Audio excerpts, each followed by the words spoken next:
Hello বন্ধুরা, তোমরা সবাই কেমন আছো? আশা করি তোমরা খুবই ভালো আছো। দেখো, আরেকটি নতুন রেসিপি ভিডিও নিয়ে তোমাদের সামনে চলে আসলাম। সো চলো ভিডিওটা শুরু করা যাক এবং তোমরা কন্টিনিউ করতে থাকো।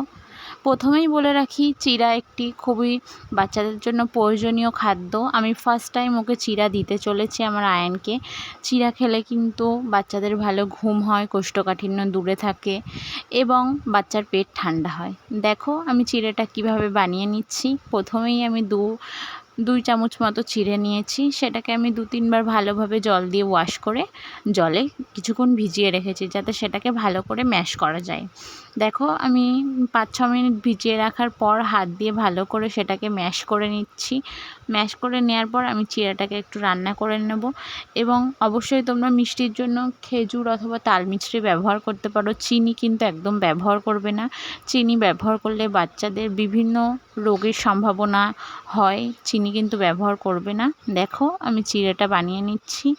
আমি যে ম্যাশ করেছিলাম চিড়েটা, সেটা আমি প্যানে দিয়ে দিলাম এবং তারই সমপরিমাণ জল দিয়ে দিয়েছি এবং 2টো খেজুর আমি বীজ ছাড়িয়ে ভিজিয়ে রেখেছিলাম। সেই খেজুর দুটোকে আমি ভালো করে হাত দিয়ে ম্যাশ করে নিলাম। ম্যাশ করে তার খেজুরের মোটা অংশগুলো বাদ দিয়ে আমি খেজুরের যে জুসটা সেটাই নিয়ে নিলাম এবং সেটা আমি চিড়েতে দিয়ে দেব।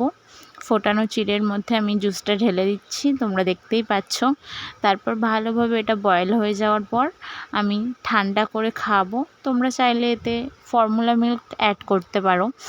অবশ্যই তোমরা ঠান্ডা হয়ে যাওয়ার পরে বাটিতে ঢেলে তারপরে ফর্মুলা মিল্কটা অ্যাড করবে।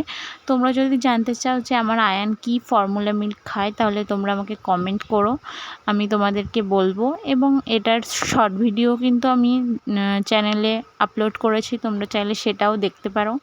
দেখো তোমাদের সঙ্গে কথা বলতে বলতে আমার চিড়াটা কিন্তু রেডি হয়ে গেছে। তারপর দেখো আমি আয়ানকে খাওয়াচ্ছি, আয়ানের রিয়াকশানটা